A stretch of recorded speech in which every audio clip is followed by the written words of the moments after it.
capítulo 7, no versículo 3 a 14, diz assim: eu estava olhando nas minhas visões da noite, e eis que vinha com as nuvens do céu, como um filho do homem, e dirigiu-se ao ancião de dias, e o fizeram chegar até a ele.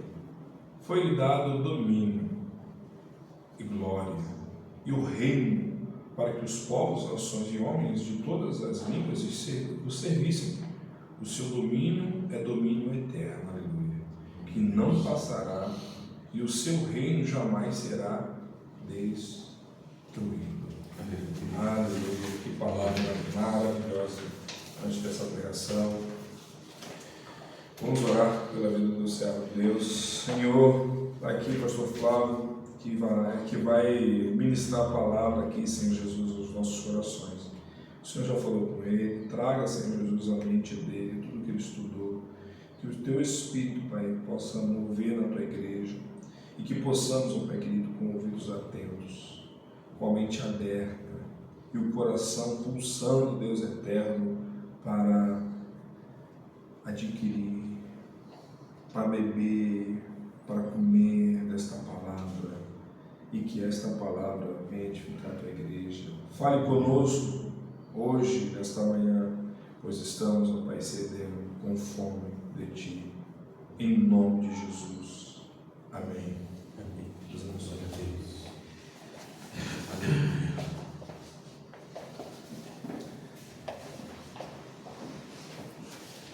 Glória a Deus. Como é bom louvar o Senhor. A gente canta, se emociona, louva. Parece que não para. Deus é muito bom conosco. Hoje trago um texto que é um texto um pouquinho extenso, mas tão necessário para os dias de hoje. Vinha eu ali no carro conversando com meu irmão Zé, e a gente vinha conversando e falando com ele do show de ontem que teve aqui no Rio de Janeiro. Eu parei ali porque algo me induziu a assistir aquele show para mostrar ali para os meus filhos, e realmente fiquei um pouco assustado que vi ontem com aquele show em Copacabana. E é nítido que nós estamos realmente no fim dos tempos. Um show claramente que quem tem os olhos espirituais abertos viu ali uma adoração satânica, uma abertura a Satanás de uma forma muito clara. Eu acho que até quem não tem os olhos espirituais ficou um pouco assustado com as imagens e com as coisas que foram apresentadas ali. Minha filha, que gosta às vezes de ouvir uma outra música, ficou olhando aquilo assustado.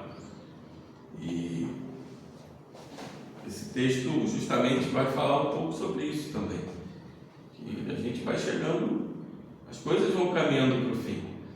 E esse texto é um texto importante porque muitas vezes a gente fala assim: Jesus vai voltar, Jesus vai voltar, e as gerações passam, né? E muitos crentes vão perdendo aquilo. Olha, na minha geração sempre falavam isso, mas eu quero apresentar algumas coisas para vocês hoje, com uma profundidade um pouquinho maior, mas de forma também simples, porque esse é um texto longo e que a gente precisa ter um pouco de atenção para os pontos principais. Hoje nós vamos ler o texto que está no Evangelho de Marcos, dando continuidade, dos versos 1 a 37. Eu vou ler com vocês, um texto um pouquinho longo, mas nós vamos tentar resumir ele bem. Assim diz a palavra do Senhor. Ao sair Jesus do templo, disse-lhe um de seus discípulos: Mestre, que pedras, que construções! Mas Jesus lhe disse: Vês essas grandes construções? Não ficará pedra sobre pedra que não seja derribada. No Monte das Oliveiras, defronte do do templo achava-se Jesus assentado, quando Pedro, Tiago, João e André lhe perguntaram em particular: dize-nos quando sucederão essas coisas, e que sinal haverá quando todas elas estiverem para cumprir-se? Então Jesus passou a dizer-lhes: vede que ninguém vos engane. Muitos virão em meu nome, dizendo: sou eu, enganarão a muitos. Quando, porém, ouvirdes falar de guerras e rumores de guerras, não vos assusteis, é necessário assim acontecer, mas ainda não é o fim, porque se levantará nação contra nação e reino contra reino. Haverá terremotos em vários lugares e também fomes. Estas coisas são o princípio das dores.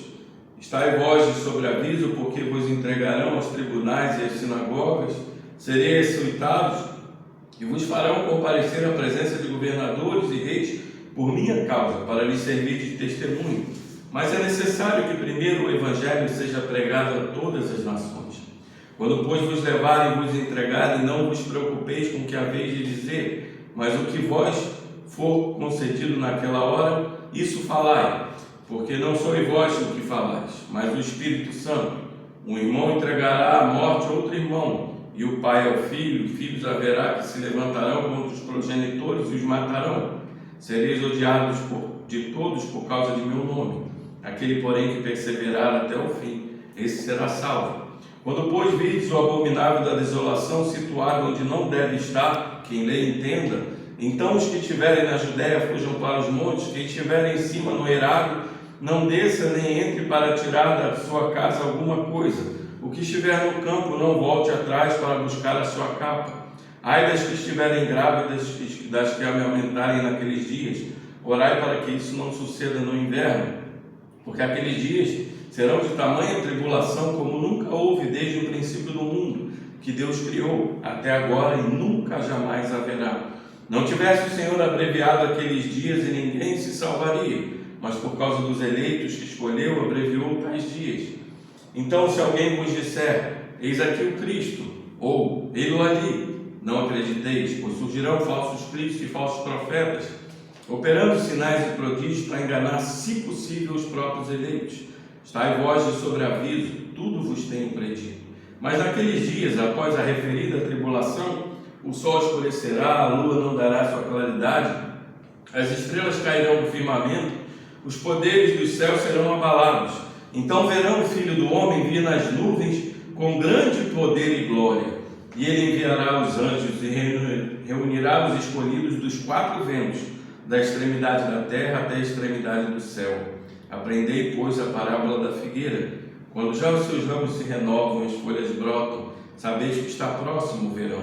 Assim também vós, quando virdes acontecer estas coisas, sabeis que está próximo às portas.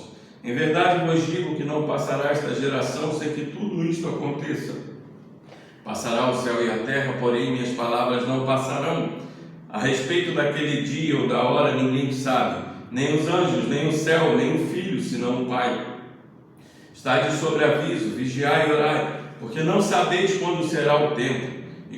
É como um homem que, ausentando-se do país, deixa sua casa, dá autoridade aos seus servos e cada um a sua obrigação, e ao porteiro ordena que vigie. Vigiai, pois, porque não sabeis quando virá o dono da casa, se à tarde, se à meia-noite, se ao cantar do galo, se pela manhã, para que, vindo ele inesperadamente, não vos ache dormindo.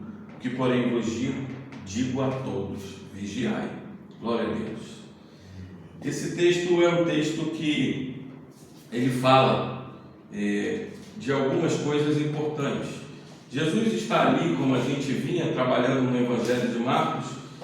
Ele entra em Jerusalém montado no jumentinho, ele olha toda aquela balbúrdia no templo, ele retorna. No dia seguinte ele derruba todas aquelas bancas e começa a confrontar aqueles membros do Sinédrio, os fariseus, os saduceus, os mestres da lei, e ele começa a mostrar a sua autoridade. Só que é importante você entender aqui que inicialmente esse discurso parece um discurso muito longo, que tem coisas que intercalam entre presente e futuro. Jesus, assim como os grandes profetas da antiguidade, quando você vai pegar Joel, Ezequiel, Jeremias, eles pegavam, principalmente nas visões do fim, Daniel também, eles colocam coisas de um futuro muito próximo e de um futuro distante, às vezes falando de uma coisa e outra e alternando. Por quê? Quando Deus fala através de um profeta, para Deus o tempo é um só. Nós temos que crer que para Jesus, para Deus, a própria encarnação, a crucificação, a ressurreição, a glorificação e o retorno de Cristo é um só evento, porque para ele todas essas coisas já aconteceram. Por isso que o apóstolo Paulo, quando vai utilizar em relação a nós, ele diz que nos predestinou, nos chamou e nos glorificou já no passado, porque isso para Deus já aconteceu. É a questão do que nós falamos na teologia reformada, do já e ainda não. Aquilo para Jesus é uma coisa que já aconteceu no seu pensamento. Como um grande profeta de Deus, como Deus verdadeiramente, ele olha e tem previsões para um futuro imediato e previsões para um futuro no porvir. E logo no início desse texto, quando a gente vê, Jesus está saindo do templo. Essa saída do templo, ela representa muito mais do que uma saída comum.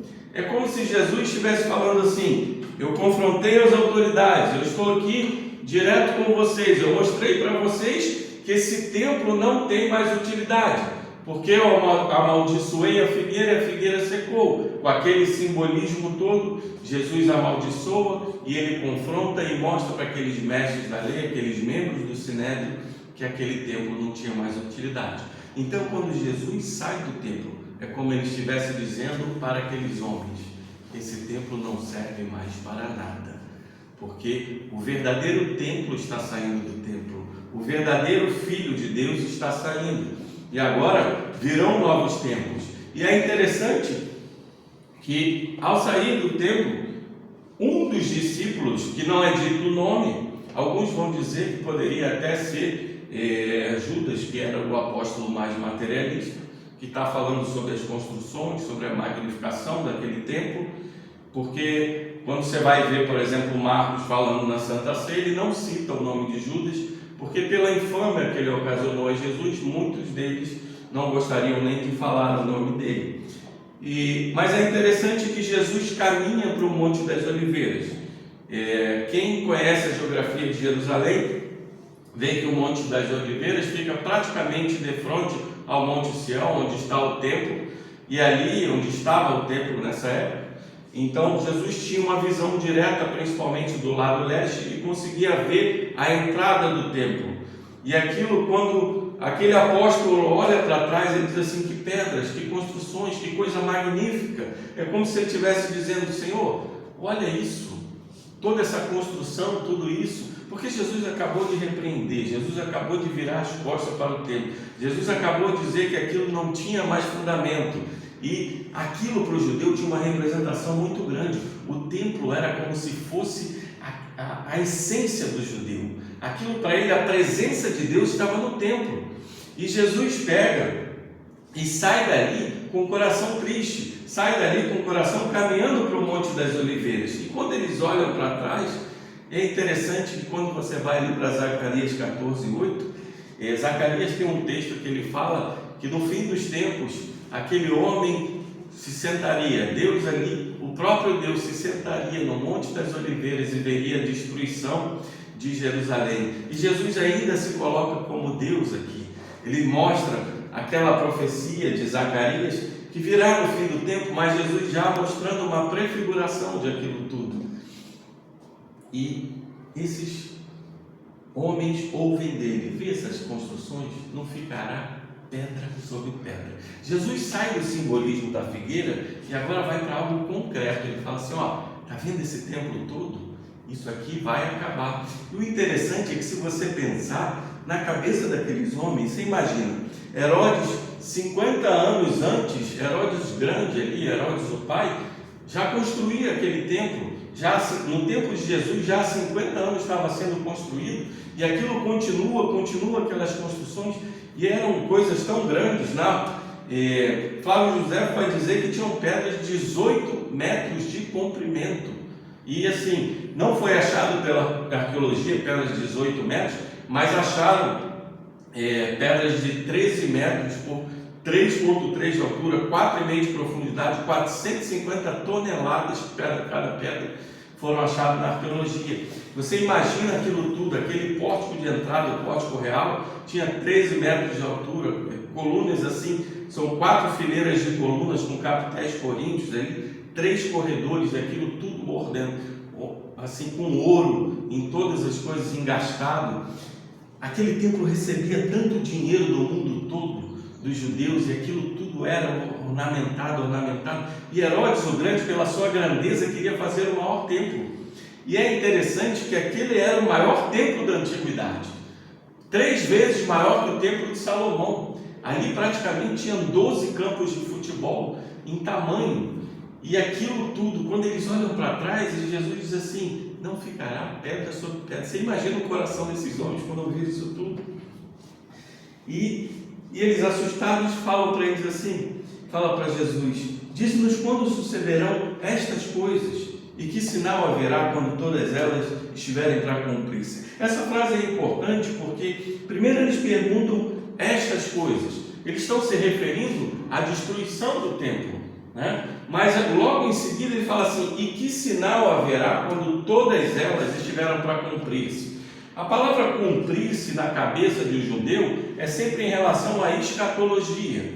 Então o que eles estão fazendo aqui? Eles estão associando a destruição do templo, que era a essência deles, que era aquilo que eles achavam que era a presença de Deus, falando assim: se estão destruindo o templo, é porque vai acabar o mundo, né? Então eles perguntam justamente isso: e quando essas coisas vão de cumprir-se?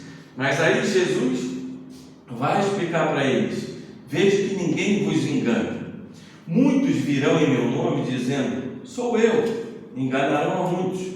Porém, quando ouvides falar de guerras e rumores de guerras, não vos assusteis. É necessário assim acontecer, mas ainda não é o fim.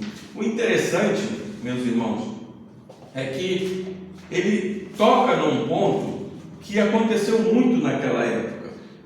Após a morte e crucificação de Jesus, muitos profetas apareceram, dizendo que era o Cristo.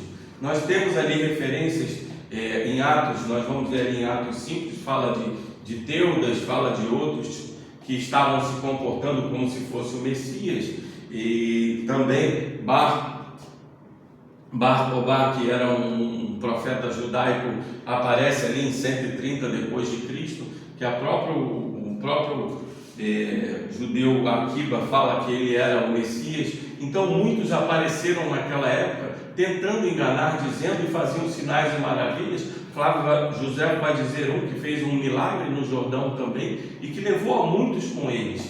Então aquelas coisas aconteciam, e Jesus está dizendo para eles: vai acontecer quando eu for, muitos vão se apresentar em meu nome, muitos vão dizer que estão aqui em meu lugar, mas não sou eu. E isso é interessante porque quando a gente vê que ele começa a falar guerras, rumores de guerras, na nossa cabeça a gente vai para longe, né? A gente começa a pensar na nossa época, mas Jesus está falando com eles. E naquele tempo, ali em 40, 60 depois de Cristo, você tinha muitas guerras acontecendo. Você tinha guerras acontecendo ali na Pártia, que é o atual Irão. Você tinha guerras acontecendo aos redores de Jerusalém. Você tinha outras guerras acontecendo até pela invasão também ali do próprio Império Romano a Jerusalém. E Jesus abre os olhos para eles. Abre os olhos, olha, isso vão acontecer. E Jesus usa uma palavra aqui que é estas coisas. Quando ele está usando essa palavrinha, estas coisas, ele está se referindo justamente à destruição do templo. E ele diz: muitos virão em meu nome. Não é que eles se apresentarão como filho de Deus, mas eles se apresentarão como Messias, como salvadores de vocês. Então tomem cuidado. Esse é o primeiro ponto que eu quero que vocês entendam. Porque quando eu falei do presente e do futuro, Jesus trabalha com prefiguração, tanto que isso vai acontecer nessa época aqui e vai acontecer no fim. Então vocês fiquem atentos, porque nesse mesmo momento que eu me for, vão aparecer muitos falando em meu nome, dizendo que são guerras e rumores de guerras. Não se assustem, porque é necessário acontecer, mas ainda não é o fim. E quando ele está falando ainda não é o fim, é justamente, ainda não é o fim da história humana, porque quando esse templo cair, não será o fim da história humana. Vocês ainda vão ver muitas coisas.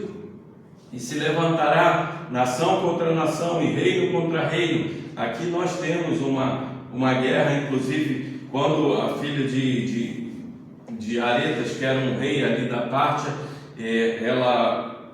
o filho do rei Herodes acaba com o casamento com ela, e o rei Aretas ali, que era o rei daquilo, se revolta e entra em guerra contra a própria nação ali de Israel. Então existiram guerras nesse período que foram retratadas até pela história.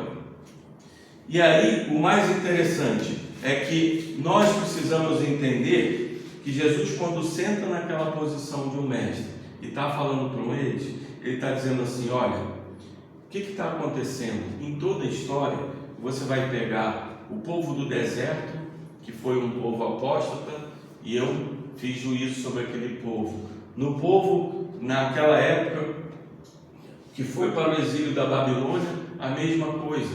Então, em todos os tempos, a ira de Deus, ela vem sobre um povo apóstata. E o que estava acontecendo, como Jesus já predisse, era que aquele templo não tinha mais fundamento.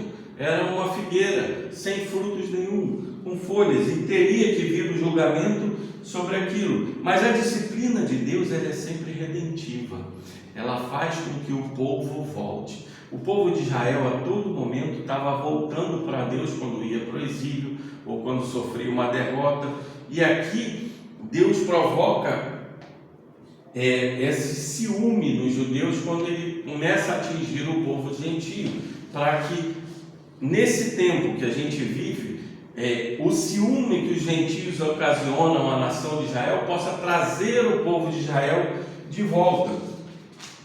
E Jesus pega diante deles e fala: porque se levantará nação contra nação e reino contra reino, e haverá terremotos em vários lugares e também fomes. Esse é o princípio das dores. Naquela época em si,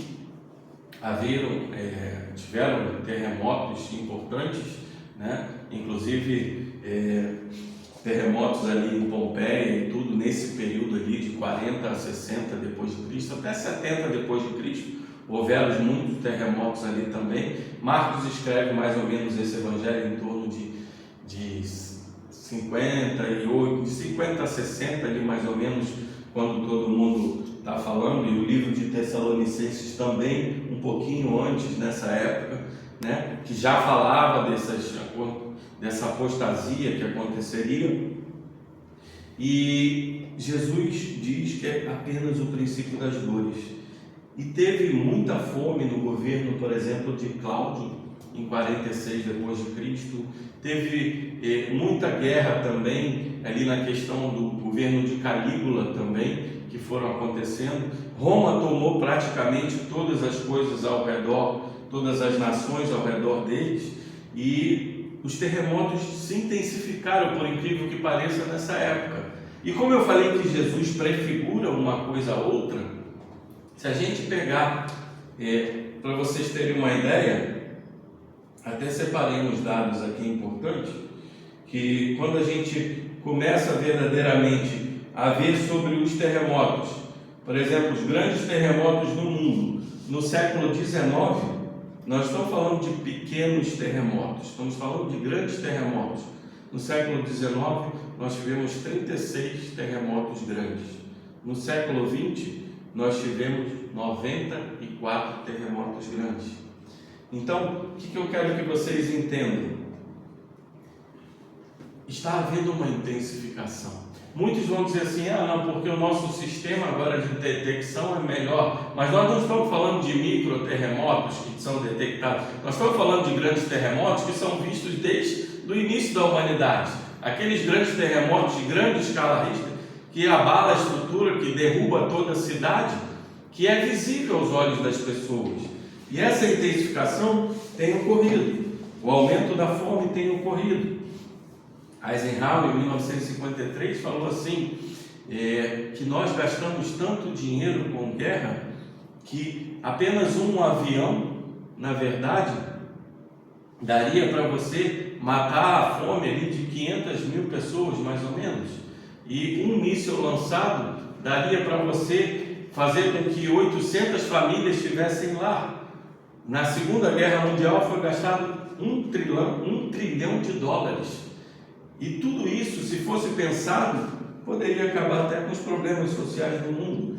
E tem uma pesquisa americana que diz que para cada ano de paz há 13 anos de guerra. Então o mundo vive em guerra desde o princípio. E tem uma outra pesquisa americana que diz que mais de 50% dos cientistas, em torno de 500 mil cientistas no mundo, gastam o seu tempo vendo e estudando sobre armas de potencial destrutivo. Ou seja, mais da metade dos cientistas do mundo estão trabalhando para a guerra, para a indústria da guerra. O mundo pede paz, mas trabalha para a guerra. E Jesus fala sobre isso, né? E ao mesmo tempo, ele toca num ponto que é interessante. Ele diz assim: estai vós de sobreaviso, porque vos entregarão aos tribunais e às sinagogas, e sereis açoitados, e vos farão comparecer à presença de governadores e reis por minha causa, para lhes servir de testemunho. Nesse ponto, Jesus está tocando justamente o que aqueles apóstolos passariam. E aí você vai ver ali, você vai lembrar que o próprio Jesus esteve diante de Pilatos, Paulo esteve diante de Félix, de Festo, de Agripa, né, dando o testemunho da palavra de Deus, e eles passaram por tudo isso. Mas eles falaram assim: não se assustem. Jesus fala para ele: é necessário que primeiro o evangelho seja pregado a todas as nações. E é interessante que aqueles homens foram pregando o evangelho, a igreja foi crescendo, e aquilo tudo foi se desenvolvendo. E a gente foi vendo, por exemplo, a Europa Ocidental sendo tomada, depois o norte da Europa, depois a parte da Ásia, parte das Américas, e o evangelho vai crescendo ao longo das eras. Mas ele ainda faz um alerta em sua misericórdia, diz para eles: fiquem tranquilos, porque quando vos levarem e vos entregarem, não serão vós que estarão dizendo, mas o próprio Deus que está com vocês. Assim é, meus irmãos, assim foi naquela época, e assim é na época que nós vivemos. Porque se nós passarmos por uma tribulação, por uma perseguição, como muitos irmãos passam hoje em missões, em países que odeiam o Evangelho de Jesus Cristo, o Espírito fala por eles, e eles são entregues à morte como ovelhas ao matadouro. Mas existe esse consolo dessa promessa de que o Espírito Santo fala e está do lado desses homens e mulheres, adolescentes e crianças. Mas sabe o que é interessante, meus irmãos? No versículo 12, Jesus vai falar de perseguição, né? Primeiro ele fala daquela perseguição de governantes, depois ele fala de uma perseguição humana no próprio seio da família. Mas eu quero dizer para vocês que aqui não é só uma família, por exemplo, como uma família que tem um cristão e um ímpio, e o ímpio está declarando contra ele. Nós estamos falando também de pessoas dentro da igreja entregando pessoas da igreja, porque naquela época que houve a perseguição muito grande ali, Flávio José e outros historiadores, como Tácito também, ali falando sobre Roma, eles vão dizer que quando os cristãos eram presos, muitos deles, sob interrogatório, sob tortura, falavam onde outros estavam e denunciavam outros para serem mortos. Então, os falsos cristãos, que muitas vezes em todas as eras existiram, eles vão denunciar os verdadeiros cristãos também. E isso é uma coisa muito forte quando a gente lê, porque tenha certeza, meus irmãos, que o que aconteceu naquela época, no primeiro século, Jesus está dizendo a todos que acontecerá no fim também. Porque a verdadeira igreja, olha a palavrinha que Jesus usa, né? Que ele, quando está falando aqui no versículo 9, ele fala assim: para lhe servir de testemunho, a presença de governadores e reis por minha causa. Quando ele está falando testemunho, a palavra no grego aí é mártir. Vocês vão servir de mártir. Então, o que fortalece a igreja é que a verdadeira igreja, ela não desiste diante da opressão, da perseguição, do açoitamento e até da morte. mas existirão os falsos cristãos que denunciarão aqueles verdadeiros cristãos. E Jesus dá a causa dessa perseguição. Ele fala assim: sereis odiados de todos por causa do meu nome, e aquele que perseguirá até o fim será salvo. Então a causa é que eles odeiam Jesus Cristo, eles odeiam o sistema de Deus, e o sistema do mundo está sempre se opondo ao sistema de Deus. E isso foi naquele primeiro século e será mais para frente.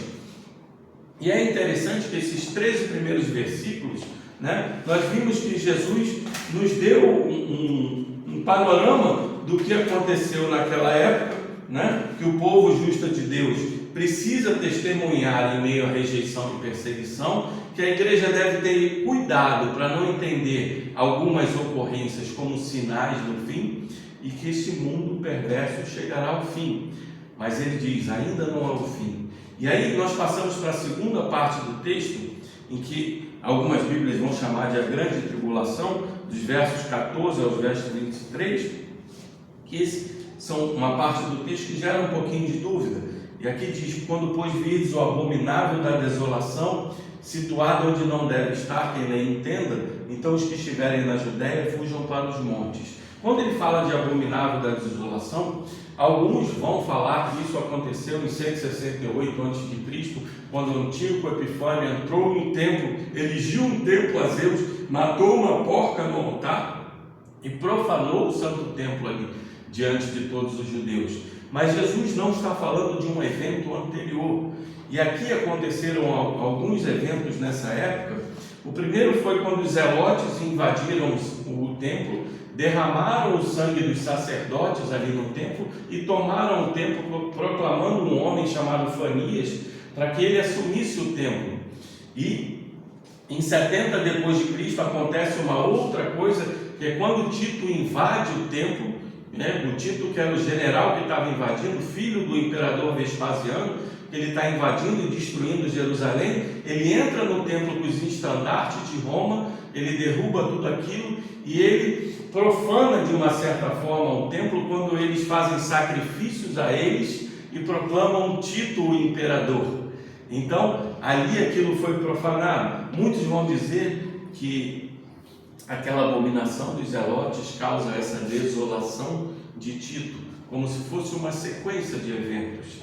E outros vão dizer que Jesus também está falando da abominação que virá no final dos tempos. Eu diria para vocês que Jesus está falando das duas coisas. Ele está falando do tempo presente, em que aquele templo seria profanado, tanto pelos zelotes, ou o que quer que seja por Tito, mas também do fim dos tempos, porque tudo para ele é um evento só, e essa prefiguração ele quer mostrar para a gente. Ele quer mostrar que naquele momento que aquilo acontece, aquilo já é uma prefiguração do que acontecerá no final do tempo. E é interessante porque Jesus vai dizer assim: os que estiverem na Judéia fujam para os montes, quem estiver em cima no eirado não desça, não entre para tirar da sua casa coisa alguma, estiver no campo não volte atrás para buscar sua capa, ai dos que estiverem grávidas, dos que amamentarem naqueles dias, orai para que isso não suceda no inverno. Jesus está falando daquele tempo, mas ao mesmo tempo ele está prefigurando um tempo final. E a urgência que ele fala aqui, aí Jesus já está falando como se fosse do tempo final, porque a invasão, o cerco de Jerusalém, ele demorou ali 3 anos e meio. Aí quando eles fazem aquele cerco ali nos 70 depois de Cristo, eles realmente criam uma guarda para que ninguém fuja, mas aquilo demorou certo tempo e fez com que alguns judeus fugissem, que acreditando nessa palavra, fugissem daquilo. Mas Jesus está se referindo a um tempo que será imediato. E por que ele fala da Judéia? Ele fala como uma representação do povo de Deus. Aquela representação, em todos os lugares ocorrerão essas coisas, não haverá tempo, mas principalmente onde o retorno de Cristo haverá de acontecer. Ali, quando aquela perseguição começar verdadeiramente contra o povo de Deus, todas essas pessoas não terão nem tempo de correr, nem fazer nada. E quando Jesus fala assim, olhe para que não aconteça no inverno, é porque no inverno aquelas neves, aquilo tudo derrete, e aqueles riachos, aqueles uades que eles chamam, aquilo enche, as pessoas não conseguem atravessar. Cláudio José vai falar de um grupo que nessa época da invasão romana tentou fugir e os rios estavam tão cheios que eles não conseguiram atravessar, e aquelas tropas romanas encontram eles e matam todos eles, se referindo justamente a isso que Jesus fala. E Jesus complementa dizendo: aqueles dias serão de tamanha tribulação como nunca houve desde o princípio do mundo que Deus criou até agora, e nunca jamais haverá. Não tivesse o Senhor abreviado aqueles dias, e ninguém se salvaria, mas por causa dos eleitos que escolheu, abreviou tais dias. Veja que interessante, Jesus fala de um tempo que a tribulação será tamanha que não houve nunca no mundo. Aqui você sabe que Jesus está falando verdadeiramente do fim dos tempos. Ele usou a prefiguração, vai acontecer muito parecido agora, mas haverá um tempo, né, em que essa tribulação vai ser tão grande que vocês não vão ter tempo de fugir, nem tempo de fazer nada. E se o tempo não fosse abreviado, você vê que aqui a palavra usada está no passado, né? Jesus já vê aquilo como abreviado.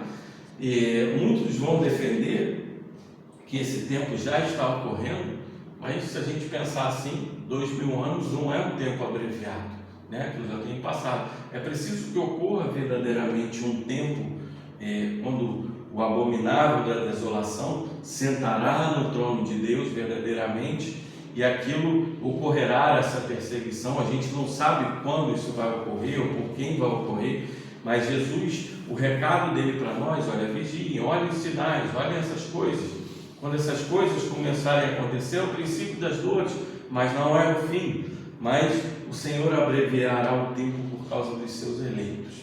Glória a Deus por isso, porque a palavra vai dizer que, se possível, enganaria até os eleitos. Mas não é possível, porque o Espírito Santo estará conosco para nos mostrar, para nos alertar, para dizer: olha, está chegando o fim dos tempos, olha para isso, olha o que está acontecendo, como eu falei para vocês aqui, olha para esse show, olha para essas coisas, olha para as guerras que estão acontecendo, olha para a intensificação dos terremotos. Essas coisas são os princípios das dores, mas haverá um dia que, quando você sentir aquela paz, aquilo tudo, e você vê o mundo mudando politicamente, mudando todas as coisas, é como se tivesse verdadeiramente ocorrendo uma mudança espiritual. E quando o homem do pecado verdadeiramente se revelar, ali, como diz em 2 Tessalonicenses, aí virá o fim. Então Jesus exorta o seu povo e diz assim: não se preocupem com o que vão falar, não se preocupem com a perseguição, não se preocupem com essas coisas, porque o Espírito de Deus irá abreviar esse tempo, e Ele abreviou esses tais dias pelos seus eleitos, porque senão ninguém sobreviveria, ninguém seria salvo. Isso é muito bom, porque, meus irmãos, as igrejas hoje estão pregando coisas que estão relacionadas a esse mundo de hoje. Elas não pregam sobre o porvir. Para e pensa, esses irmãos que estão em outras igrejas, que estão, porque Deus vai te dar, porque Deus vai acontecer, porque Deus vai fazer, e não se fala desse fim, não se fala dessa perseguição. Quando vier uma perseguição, quando vier coisas, filhos entregando pais, pais entregando filhos, irmãos entregando irmãos, aquela perseguição, o fim, aquela opressão toda ao povo de Deus, como é que esses irmãos e irmãs vão reagir? Eles não sabem como reagir, porque eles não ouvem a palavra, eles não prestam atenção. E Jesus continua dizendo: haverá esse tempo que vão dizer: eis aqui o Cristo, ei-lo ali. Não acrediteis, porque o Cristo já veio, o Messias já veio, ele fez a sua obra na cruz. Mas surgirão, e Jesus complementa no verso 22, surgirão falsos cristos e falsos profetas, operando sinais e prodígios para enganar, se possível, os próprios eleitos. Você lembra que eu falei aqui que naquele primeiro século surgiram falsos profetas, falsos homens falando de falsos cristos, enganaram a muitos judeus ali, levaram muitos. E Jesus diz: no final será a mesma coisa, falsos cristos surgirão. O seu Antônio até falou comigo recentemente que estão falando de um novo Jesus lá nos Estados Unidos, que está se proclamando como Jesus, Então, a gente já vê determinadas coisas e Jesus nos alerta para umas coisas. Sabe como é que eles vão enganar? Eles vão enganar com sinais e prodígios. Aqueles homens farão milagres, falam coisas que você fala assim, é ele, está fazendo milagres, está fazendo isso, está fazendo aquilo. E Jesus nos alerta para isso. É como eles vão tentar enganar vocês, é fazendo milagres, sinais, prodígios. Então, prestem atenção, porque enganariam, se possível, os eleitos. Isso aqui que é muito bonito, porque Deus é tão bom conosco, o Espírito irá nos alertar, irá nos abrir os olhos. Olha, não acredite, porque esse é um falso Cristo, esse é um falso profeta. Mas ele nos alerta dizendo, estai vós de sobreaviso, pois tudo vos tenho predito. E essa é a tradição que a gente precisa passar aos nossos irmãos, é essa tradição que a gente precisa falar. E Jesus complementa no texto que, mas naqueles dias, ele muda de estas coisas para aqueles dias, naqueles dias. Quando Jesus faz essa transição de estas coisas do presente para naqueles dias, um dia do futuro, que quando os profetas usavam aqueles dias, o dia, ou naqueles dias, principalmente eles estão se referindo a coisas da escatologia do fim do mundo. E Jesus complementa, naqueles dias, após a referida tribulação, o sol escurecerá, a lua não dará sua claridade, as estrelas cairão do firmamento e os poderes dos céus serão abalados. Então verão o Filho do Homem vir nas nuvens com grande poder e glória, e ele enviará os anjos e reunirá seus escolhidos dos quatro ventos, da extremidade da terra até a extremidade do céu. Preste atenção que Jesus agora está falando da criação, a criação que ele fez com tanto poder e glória, e que muitos homens usam, por exemplo, os astros como algo de poder, né? Como se os astros pudessem falar conosco, como os astros fossem deuses. E ele diz assim, aquilo tudo que vocês veem na criação, que muitos de vocês adoram, eu farei cair todas essas coisas sobre vocês. Isso não é uma imagem figurada que a gente fala, porque Jesus verdadeiramente está dizendo, o sol escurecerá, a lua não dará sua claridade, porque virão tempos de trevas verdadeiramente, e essa criação ela precisará ser destruída, o caos precisará ser destruído para que uma nova criação será restaurada. E aí ele fala, então verá o Filho do Homem, se referindo a Daniel 7, 13, 14, o texto que nós lemos aqui antes da pregação. Quando Jesus fala do Filho do Homem vindo com toda a glória e poder, recebendo o reino das mãos de Deus, é como se ele estivesse falando, quem recebe o reino das mãos de Deus é o próprio Deus. Ele está se proclamando Deus, ele diz, eu virei na nuvem com grande poder e glória. E a nuvem para os judeus significa o poder da glória de Deus. Você vai lembrar que a nuvem no deserto era a glória de Deus se revelando a eles. E todas as referências, Jesus na transfiguração aparece em meio às nuvens também. E agora Jesus aparece em meio às nuvens com poder e glória e com os anjos, e ele envia os anjos. Quem tem poder de enviar os anjos? Se o Filho do Homem tem poder de enviar os anjos, ele é o próprio Deus, porque só existe um que comanda os anjos, é o próprio Deus. E ele está dizendo, eu sou o próprio Deus, e os meus anjos virão para ceifar todo o joio e para recolher todo o trigo e levar para o celeiro. Aquele trigo será colocado no celeiro e aquele joio será jogado na fornalha ardente. Os anjos virão para fazer isso. E Jesus, ele está alternando durante todo o tempo entre o que acontece agora e o que acontece no fim. Tudo é uma prefiguração. Aqui no nosso curso, na FEL, a gente fala da questão do microcosmos, né? Nós vivemos momentos na nossa vida. Por que existe a justiça dos homens? Para prefigurar uma justiça maior que a justiça de Deus, né? Por que existe doenças, dores? Porque para prefigurar que existirão dores no final também.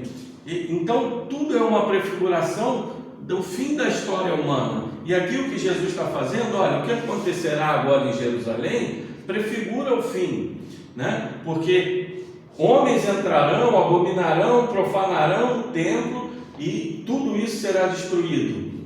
No fim dos tempos, homens abominarão, sentarão no templo, se identificando como Deus, e será o fim, porque eu virei para destruirá, mas aí a destruição será minha, não será mais dos homens, né? Então, Jesus mostra isso muito claramente para a gente. E o interessante é que ele termina de falar isso, ele volta para a parábola da figueira. Ele diz assim: aprendei, pois, a parábola da figueira, quando já os seus ramos se renovam e as folhas brotam, sabeis que está próximo o verão. Assim também vós, quando vides acontecer estas coisas, sabeis que está próximo às portas.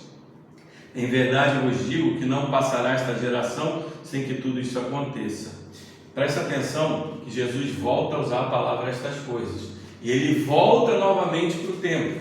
Ele está dizendo assim, quando ele usa a figueira na verdade é uma representação do tempo. Ele está falando, olha, chegará um tempo, ali naquela época de Jerusalém, você tinha os sicômoros, você tinha as tamareiras, você tinha outras árvores que elas não perdiam as folhas durante o inverno, mas a figueira perdia as folhas durante o inverno, e quando chegava ali mais ou menos na primavera, ela dava aqueles primeiros brotos, que eram aqueles figos verdes que a gente comentou aqui, os paguinhos, né? E depois vinham ali as grandes folhas, né? Então o verão estava se aproximando. Ele usa isso para dizer, olha, quando essas coisas acontecerem aqui, que eu falei de perseguição, de guerras, fiquem atentos, porque essa destruição do templo aqui estará próxima, né? Está às portas. E aí ele complementa dizendo onde há erro, porque você acabou de ler da vida do Filho do Homem, aí você acha que Jesus está falando ainda da sua segunda vinda, mas ele volta a falar do templo. Por isso que ele fala, em verdade vos digo que não passará essa geração sem que tudo isso aconteça. Por quê? Ele está falando novamente do templo, né? E Jesus, naquela geração, quando você pega os livros de história, uma geração durava em torno de 40 anos. Jesus fala isso em 30 depois de Cristo e o templo é derrubado em 70 depois de Cristo. Então aquela geração que ouviu isso acabou vendo essa destruição. Então ele completa a sua profecia dizendo, tudo isso, estas coisas que eu falei acontecerão e essa geração de vocês verá isso. Passará o céu e a terra e as minhas palavras não passarão. Esse é o conforto que Cristo nos dá, dizendo o seguinte, olha, todas essas coisas aqui passam, mas as minhas palavras, as minhas profecias, o que eu falei para vocês e o que eu falo e continuo falando, nada disso passará, porque o meu reino é eterno, porque as minhas palavras são eternas e vocês podem confiar em tudo que eu estou falando. E aí Jesus, quando ele fala novamente da destruição do templo, essa geração vai ver isso, ele volta novamente agora para falar do futuro do povo, que é o final do texto. Ele diz assim, mas a respeito daquele dia, lembra que eu falei, estas coisas, aquele dia, ele vai transitando de um para outro, e agora ele fala, mas a respeito daquele dia que eu falei com vocês, ou da hora, ninguém sabe, nem os anjos no céu, nem o Filho, senão o Pai. Ponto importante aqui, meus irmãos, a gente comentou até aqui no nosso curso da Igreja Fiel de Membros, que existe uma subordinação não em natureza. A natureza de Jesus não é inferior à natureza do Pai, mas na obra da redenção, Jesus se coloca em submissão ao Pai para fazer a vontade do Pai e cumprir o que haveria de cumprir. Da mesma forma, no fim dos tempos, Jesus, ainda que como homem ali diante daqueles, como ele se apresenta como o Filho, como se estivesse falando o Filho de Deus verdadeiramente, eu entrego tudo isso nas mãos do Pai, porque essa obra toda eu vim para realizar, eu ainda não ascendi, ainda não fui glorificado. Então ele está se comportando aqui, mostrando também sua natureza humana e como a gente deve se comportar. Da mesma forma que eu me comporto como um filho de Deus e falo assim, eu não me importo com o dia e com a hora, mas eu sei que esse dia irá chegar, e é assim que todos nós deveremos nos comportar. Não é ficar fazendo previsões, está chegando, ou vai acontecer, ou dia tal. Tem um teólogo da atualidade, Norman Champlin, que ele fez na década de 80, ali, uma previsão que Jesus voltaria antes dos anos 2000. E ele tem um comentário na Agnes, né? E depois, passaram os anos 2000, Jesus não voltou, né? E o diretor da editora entra em contato com ele humildemente pediu desculpas, que ele errou, que ele não deveria ter feito previsão nenhuma, para que fosse retirado isso do texto do livro que estava publicado. Então isso nos mostra que nós não devemos nos preocupar com o dia e com a hora. Jesus nos exorta ao quê? Ele vem para o verso 33 e diz assim: estai de sobreaviso, vigiai e orai, porque não sabeis quando será o tempo. A gente sabe que vai acontecer, a gente sabe que sinais estão chegando, a gente sabe que o verão está próximo, assim como aqueles apóstolos viram a destruição do templo, a gente sabe que está chegando. A gente vê a coisa acelerando, os terremotos se intensificando, a fome aumentando, a iniquidade, o amor de muitos esfriando. A gente tem sentido isso na pele. O mundo espiritual está mudando de uma velocidade muito grande, mas a gente não sabe o dia. E o que Jesus nos exorta a fazer? Vigia, ora, não sabeis qual é o tempo. E aí ele faz uma parábola: e como um homem que ausenta-se do país, deixa a sua casa, dá autoridade aos seus servos, a cada um a sua obrigação, e ao porteiro ordena que vigie. Vigiais, porque não sabeis quando virá o dono da casa, se é tarde, se é meia-noite, se é o cantar do galo, e se pela manhã, para que vindo ele inesperadamente não vos ache dormindo.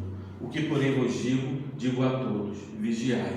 Jesus completa esse texto dizendo o seguinte: olha, é como se fosse um dono. Ele larga a sua casa, ele entrega a vocês, né? Dá autoridade aos seus servos para que esse reino seja proclamado, para que esse reino seja estabelecido e aquele reino continue. Aquela casa tem que continuar em ordem. Cada um sabe o que tem que fazer, cada um sabe o que tem que fazer dentro da casa. E as chaves estão ali com vigia. Aqueles sentinelas que somos nós, que temos que vigiar a todo tempo e orar, nós temos a autoridade. O reino está sendo estabelecido, o reino está sendo colocado, aquela casa continua em ordem, porque Jesus nunca perdeu de sua mão o reino que está nas suas mãos. Todo o governo, poder, domínio está debaixo das suas mãos. E quando ele fala assim, vigiem, quando ele fala do porteiro, o porteiro naquela época era o que guardava as chaves da casa.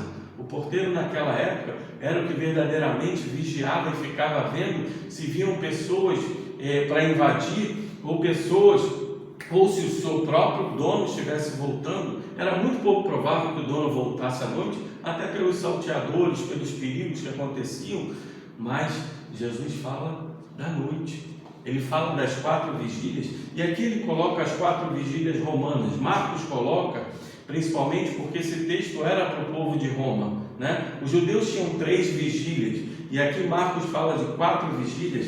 Ele fala à tarde, meia-noite, ao cantar do galo, ou pela manhã, começando às 18 horas, a cada 3 horas, uma vigília. Ele diz: prestem atenção, porque quando eu voltar, será naquele momento que muitos estarão dormindo. E o que aconteceu no Getsemane?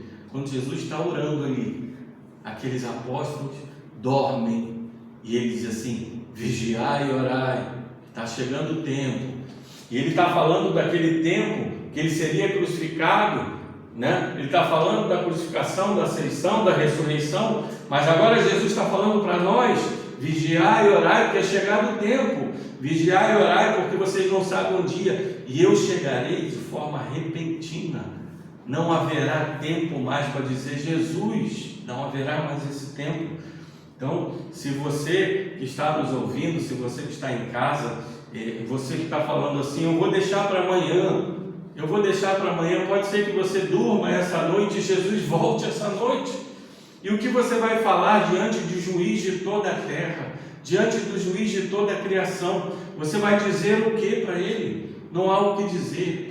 E nós, como cristãos, como aqueles que somos vigias ou porteiros, que guardamos as chaves do reino, que as chaves do reino estão na mão da igreja, as chaves da casa de Deus estão na mão da igreja.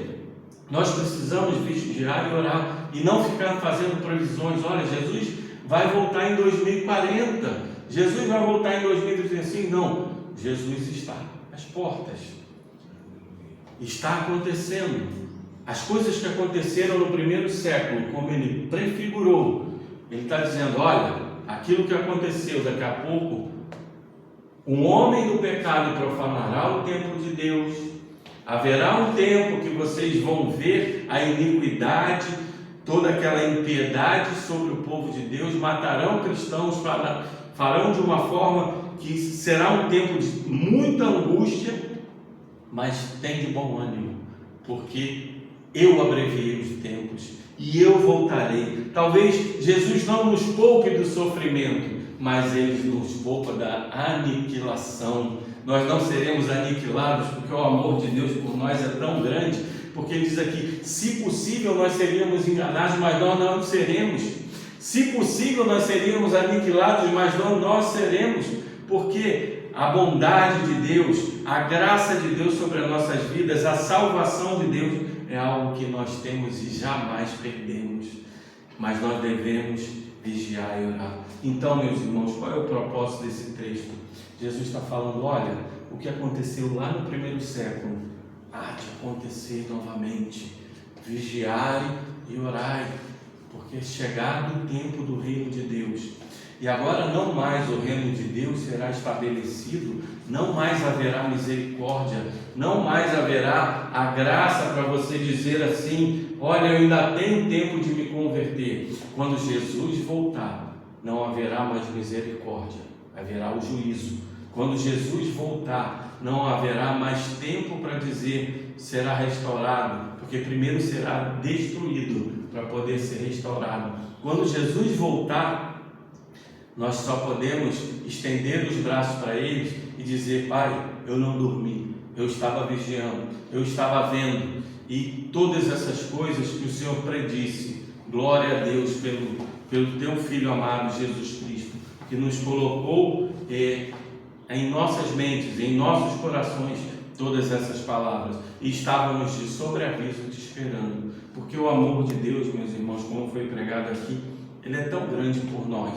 Porque mesmo que todas essas coisas, assim como John Piper diz, muitas vezes a segunda vinda de Cristo pode trazer um pouco de pavor e horror, mas quando você ouve palavras tão bonitas aqui sobre Cristo falando: se possível, né?